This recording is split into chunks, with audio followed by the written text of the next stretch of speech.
Alright then, guys, we're doing another movie review, and this time we're going to be reviewing Fantastic Four that came out in 1994, or didn't come out in 1994.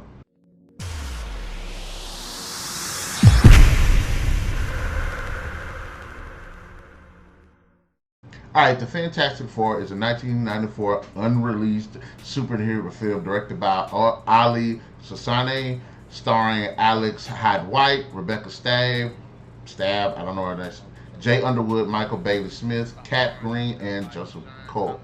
And the story is you got the Fantastic Four, they go to space, they get their powers, they have to save the world from Doom, who's bent on world domination as usual. And yes, this is a pretty bad movie.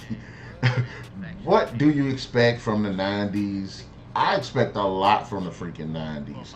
I liked Barbed Wire that came out in the 90s. I liked Blade that came out in the 90s. I liked Tank Girl that came out in the 90s. And two of those three had a lot of problems, but they're still enjoyable films. But this, wow, the way this film looks, feels like it came out in like the 70s. Just overall quality is just not there. It's probably one of the worst superhero films adapted.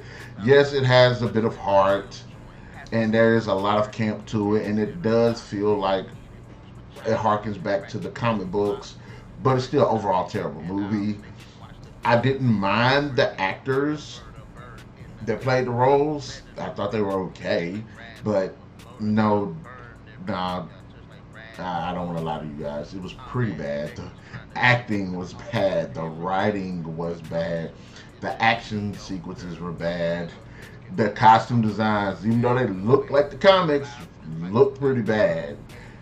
Literally every aspect of the film was just bad, and you get it. They didn't have a big budget, so there's things that they try to do, like with Mr. Fantastic when he stretches, have the camera stretch along with his arm, make it seem like it's stretching, things like that. Susan Storm, Invisible Woman, when she goes invisible, you can actually see the cut. Johnny Storm, I thought I was watching Who Framed Roger Rabbit with all the cartoon effects that came with him, and then Ben Grimm just looked like something like out of Doctor Who. Just he didn't look like no rock dude, like a lizard man. I thought I was looking at Killer Croc. But and this movie is just, it's funny. It's bad, but it's funny, and it's not in that B level. It's just a really bad film.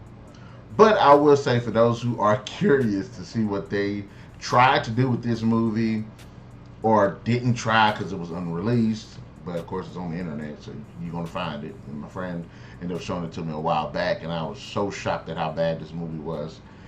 Just I do not know what to say. But I say I had a fun time as a whole, but I did have a lot of laughs, which is how bad it was. But if you're looking for quality, you're not going to find it in this film. So having said that, what I think about the Fantastic Four that didn't come out in 1994 is absolute garbage. It's a fun time if you're if you're straight up just drunk and on some herbs and on some green stuff and out of your mind type. It's a bad movie. Like I say, every one of the other ones look like masterpieces, which they are by quality standards. But I'd say if you just like watching like bad movies, go ahead and knock yourself out. You'll probably enjoy this one. It's a lot of laughs just because of the quality and how ridiculous everything is. And having said that, I honestly have to be fair about it. It's not terrible to where I wouldn't watch it again, but it still is a bad movie. And normally I would probably bury it with how low the rating is, but I laughed. So, but I have to be honest. Fantastic Four definitely deserves 1 out of 5. This is one of those times, if you don't have the budget, if you don't have the talent, don't do it. But again, there's a documentary that goes into what happened with this film. I'm interested in seeing that. I know that they didn't have the budget, and I understand why, to keep the rights and everything, but you definitely could have did a bit better. A lot better with what they had.